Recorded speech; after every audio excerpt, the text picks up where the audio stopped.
Hello and welcome back to Shulchan Aruch HaRav. We continue in Hilchos Shema, Siman, Samech, and we pick it up with Sif Beis. Kara Kriya Shema, if one had already read the Shema, V'nichnas Beis HaKnesses, then he went to Shul, and Motzat Tzibur Shekarin Kriya Shema, and they're also reading Shema, which he already did.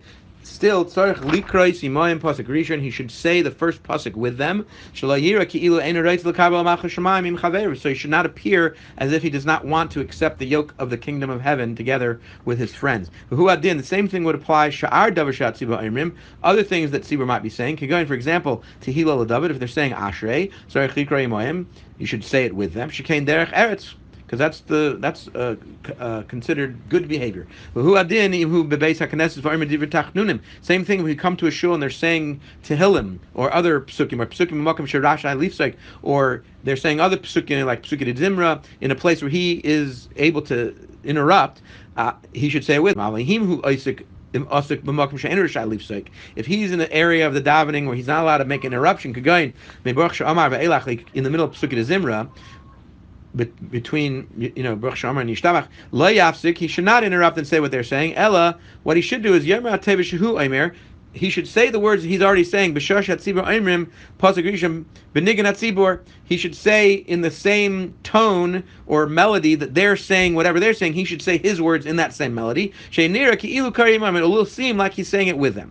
V'yesham, and then there are those that say demasik afil be'emtza brachas kriya Shema. He could interrupt even if he's in the middle of the brachas of Shema l'kaba omach Shema to say the pasuk, the first pasuk of Shema imat tzibur with the minyan. V'yesham, then there's a third opinion. The psukim zimra. If you're holding by psukim zimra, yesh lahafsik, then you should make an interruption and say Shema with them. But the brachas before the Shema ein lahafsik klal b'shvil pasuk rishon shel kriya Shema. You shouldn't interrupt at all, even for the first pasuk of kriya Shema. Ela yarmar oizun hatevis b'nigan k'moish hatzibur omrim.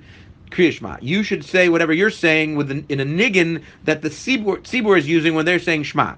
Well, the Indian halacha l'maisa, as far as a practical halacha, it's kisvar hagimel. It's like this third opinion. When you're holding in psukit zimra, yesh lahafsik, you should interrupt for saying the first pasuk of Shema with a minyan. But emtza bracha is still kriya Shema. If you're in the middle of the brachas of Shema, ein lahafsik, do not interrupt. Rather say the words that you're supposed to be saying, but say it in the melody that's being used by the tzibur to say Shema.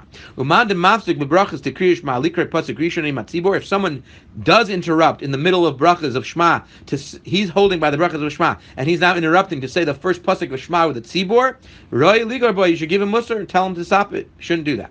Sif Gimel, and with this, Mitzvah Shem will finish Siman Samech. Kara Kriya Shema, again, a guy read Shema, v'nichas Beis HaKnesses, and he went into Shul, u'motzat tzibur shekarin Kriya Shema, and they're saying the Shema.